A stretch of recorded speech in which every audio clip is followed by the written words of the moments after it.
তো বন্ধুরা, নির্বাচনের সময় ইভিএম মেশিন কিভাবে কাজ করি, আমরা যখন ভোট দিই, ভোট দেওয়ার সময় দেখতে পাবো যে মেশিন দ্বারা আমরা ভোট দিয়ে থাকি সেই মেশিনটাকে ইভিএম মেশিন বলে।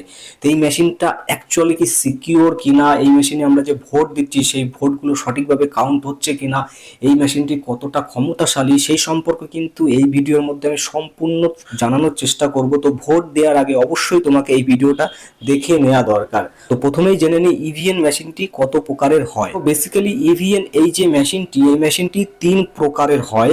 নাম্বার 1 লোড ইউনিট, দ্বিতীয় হয় ভিভি পার্ট এবং তৃতীয়টা কন্ট্রোল ইউনিট। এই 3 প্রকারের কিন্তু মেশিন হয়। আমরা যে ভোট দিয়ে থাকি এই 3 প্রকারের মেশিন দ্বারাই কিন্তু আমরা ভোট দিয়ে থাকি। তো এবার জেনে নেব যে এই মেশিনগুলোই কিভাবে কাজ করে এবং এই মেশিনগুলির সম্পর্কে। প্রথমত লোড ইউনিট, সেটাতে দেখবে অনেকগুলো বটন থাকে। সেই বটনগুলোর সাইডে প্রত্যেক পার্টির কিন্তু লোগো দেওয়া থাকে, সেই লোগোর সঙ্গেই কিন্তু সেই বটন থাকে, আর সেই বটনে চাপ দিয়ে কিন্তু আমরা ভোট দিয়ে থাকি। তারপরের মেশিন যেটা আরেকটা আছে সেটা হচ্ছে VVPAT, voter verify audit trail. এই মেশিনেও যখন আপনি ভোট দেবেন, ভোট দেওয়ার সময় দেখবেন এক কর্নারে দেয় কিন্তু, তাই না? আমরা যখন ভোট দিই দেখবেন যে কোনো একটা স্কুল বা কোনো একটা ঘরের এক কর্নারে কিন্তু আমাদের ভোট দিতে হয়। এবং যখনই দাবাবো, দাবানোর সঙ্গে সঙ্গে দেখবেন টু করে আওয়াজ করে তাই না? আর যেটি ভিভিপ্যাট সেটার থেকে দেখবেন যে একটা পেপার বের হয় 7 সেকেন্ডের জন্য, অনলি 7 সেকেন্ডের জন্য একটা পেপার বের হয়। এটাতে আপনি দেখতে পারবেন যে আপনি কোন পার্টিকে ভোট দিয়েছেন। এটা কিন্তু অ্যাকচুয়ালি কনফার্ম হওয়ার জন্যই বের হয়, অনলি ফর 7 সেকেন্ড, 7 সেকেন্ডের জন্য কিন্তু পেপারটা বের হয়। আর যেটা কন্ট্রোল ইউনিট, এটা কিন্তু প্রেজেন্টিং অফিসারের কাছে ওই মেশিনে কন্ট্রোল থাকে। আর এটি থাকার কারণ হচ্ছে যে একই ব্যক্তি বারবার ভোট না দিয়ে চলে যায়। আর ইভিএম মেশিন, এই মেশিনে কিন্তু 1 মিনিটে 5খানা ভোট দেওয়া সম্ভব। একই ব্যক্তি কিন্তু ইচ্ছা করলে 5টা ভোট দিয়ে চলে যাবে। ইভিএম মেশিনে 3800-900 এরকম সামথিং কিন্তু কাউন্ট করতে পারে, এর বেশি কিন্তু এর ক্ষমতা নেই। ঠিক আছে, 3800-900 মতন কাউন্ট হয় ইভিএম মেশিনে। মানে বলা যেতে পারে ইভিএম মেশিনে 3800-900 ভোট দিতে পারে। দেখবে ছোট ছোট বড় গ্রামে কিন্তু এই ইভিএম মেশিন দ্বারাই কিন্তু ভোট দেওয়া হয়। কেননা ছোট ছোট গ্রামে কেউ হয়তো 2000-3000 লোক আছে, তো সেইখানে কিন্তু এইসব মেশিন দিয়ে কিন্তু ভোট দেওয়ানো হয়। মানে ইভিএম মেশিনে এই সংখ্যকই কিন্তু রেকর্ড এই মেশিনে নিতে পারে, এর বেশি এতে লোড নিতে পারে না। আর ইভিএম মেশিনের এটা হচ্ছে সেফটি ফিচার যে 3800-900 মতোই কিন্তু ভোট দেওয়া যায় এতে।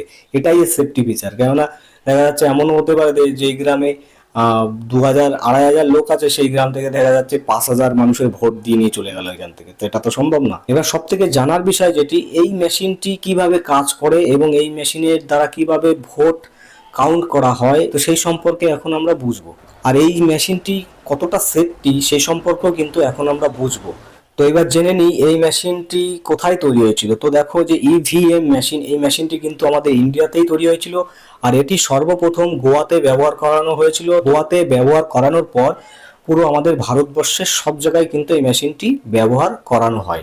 তো দেখো এর মধ্যে ব্যবহার করা হয় মাক্স কন্ট্রোলার।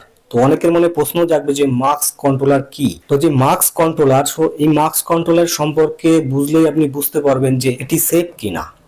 তো দেখো মাইক্রো কন্ট্রোলার একদিক থেকে ধরা যায় এটি খুবই কমজোরি কন্ট্রোলার। এতে কম্পিউটারের সবকিছু তো থাকে কিন্তু তাও খুবই কমজোরি কন্ট্রোলার, এটি বেশি কমপ্লিকেটেড হয় না। দেখো এটা তৈরি করা হয়েছে একটা টাস্কই বারবার রিপিট করবে, ঠিক আছে, রিপিটেড করার জন্য। এটা শুধু রিপিটেডই হয়, ঠিক আছে। দেখা যাচ্ছে তুমি একবার দাবিয়েছো, দাবানোর পরে দেখা যাচ্ছে ওটা যদি বন্ধ না করে তাহলে কিন্তু আবার যদি কেউ দাবায় তাহলে আবার রিপিট করবে, এটা আবার দাবাবে আবার রিপিট করবে ওইটা। ঠিক আছে, এইভাবে 1 মিনিটে কিন্তু 5বার দাবিয়ে দিলে কিন্তু 1 মিনিটের মধ্যে যদি কেউ 5বার দাবায়, যদি বন্ধ না করে, তাহলে কিন্তু এটা রিপিটই হতে থাকবে বারবার। বুঝতে পারছো? তো ইভিএম মেশিনটা চলে 6 ভোল্টের অ্যালক্লাইন ব্যাটারি দ্বারা। দেখো এই ইভিএম মেশিনে কিন্তু কোনো ব্লুটুথ থাকে না, কোনো ইউএসবির কানেকশন নেই বা কোনো আদার্স কোনো কিন্তু ফিচার নেই যে এখান থেকে ডেটা বের করা যাবে। এ শুধু ডেটা কালেক্ট করতে পারে, কিন্তু ডেটা এর থেকে বের করে নিয়ে যাওয়ার মতন কিন্তু কোনো ফিচার এতে অ্যাড করা হয়নি। তো অ্যাকচুয়ালি ধরা যায় যে এই যে মেশিনটা, এই মেশিনে কিন্তু কেউ যদি চায় যে এর সাথে কিছু ছেড়খানি করব বা এর সাথে কোনো কিছু উল্টোপাল্টা করব, সেই ক্ষেত্রে কিন্তু সম্ভব সেটা। তাহলে বুঝতেই পারছো যে ইভিএম মেশিনটা কতটা সিকিওর। আমরা যে ভোট দিয়ে থাকি তাহলে কতটা সিকিওর এই মেশিনটা। মেশিন থেকে কোনো ডেটা তো বেরই করতে পারবে না, ঠিক আছে।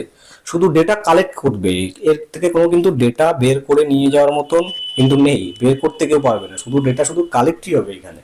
আর আমরা যখন ভোট দেবো, ভোট দেওয়ার সঙ্গে সঙ্গে যখন চাপবো সেটা শুধু কাউন্ট হতে থাকবে, ঠিক আছে।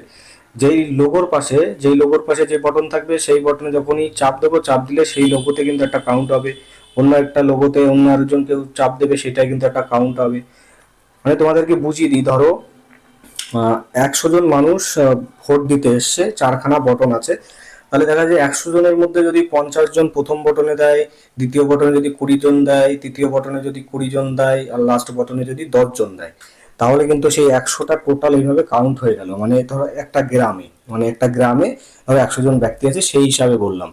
তাহলে সেইভাবে ওই ইভিএম মেশিন ওইভাবে কিন্তু কালেক্ট করে, আর ওইখান থেকে দেখা যায় যে এই প্রার্থী এতগুলো ভোট পেয়েছে, ওই প্রার্থী এতগুলো ভোট পেয়েছে, ওই প্রার্থী এতগুলো ভোট পেয়েছে। কিন্তু এই যে ভোটের যে কাউন্টিংটা, এটা কিন্তু উল্টো পাল্টা করা যায় এই মেশিনে। যখন আমরা দেখবে কর্নারে গিয়ে যখন ভোট দিই, তখন কিন্তু কন্ট্রোলার অফিসার থাকে। কেন কি, এই জন্যই থাকে যে কোনো ব্যক্তি যদি ইচ্ছা করে তাহলে কিন্তু বারবার ভোট দিয়ে চলে যাবে, যে 2-3 বার দাবি দিতে পারবে। তো সেই ক্ষেত্রে কিন্তু কন্ট্রোলার অফিসার থাকে সেইখানে, ঠিক আছে। ওই জন্য দেখবে যখনই কেউ ভোট দিয়ে যাবে, ভোট দিলে টুং করে আওয়াজ করবে, আওয়াজ করার পরে কিন্তু সঙ্গে সঙ্গে ওই কন্ট্রোলার অফিসার ওইখানে বসে কিন্তু সেই মেশিনটি সঙ্গে সঙ্গে বন্ধ করে দেবে। দ্বিতীয়বারে যদি চাপে তাহলে কিন্তু সে ভোট কিন্তু দিতে পারবে না, যতক্ষণ না কন্ট্রোলার অফিসার আবার ওই মেশিনটিকে অন করবে ততক্ষণ পর্যন্ত কিন্তু ভোট দিতে পারবে না। এবার যখন ওই ব্যক্তি ভোট দিয়ে বেরিয়ে চলে গেল, বেরিয়ে যাওয়ার পরে যখন আরেকজন ব্যক্তি ওইখানে পৌঁছালো, তো পৌঁছাতে পৌঁছাতে কি করবে, কন্ট্রোলার যে অফিসার থাকবে সে কিন্তু আবার সে মেশিনে আবার লাইন দিয়ে দেবে, মেশিন মানে আবার অন করে দেবে। অন করে দিলেই কিন্তু আবার সে আরেকজন ব্যক্তি গিয়ে ওইখানে গিয়ে ভোট দিতে পারবে, ঠিক আছে। তো এইভাবে ইভিএম মেশিন কাজ করে, এইভাবে ইভিএম মেশিন দ্বারা কাজ করানো হয়। তো আই হোপ তোমরা বুঝতে পেরেছো যে ইভিএম মেশিন বা আমরা যে ভোট দিই যে মেশিন দ্বারা, সেই মেশিনটি কতটা সিকিউর, বা এই মেশিনে ভোট দিলে কতটা সিকিউরিটি থাকে, ঠিক আছে।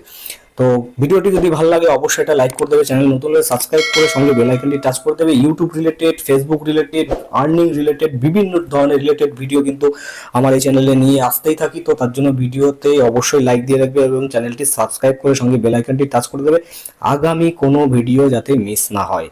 তো ভিডিওটা একটু অন্যরকম ছিল আজকে। Thank you for watching.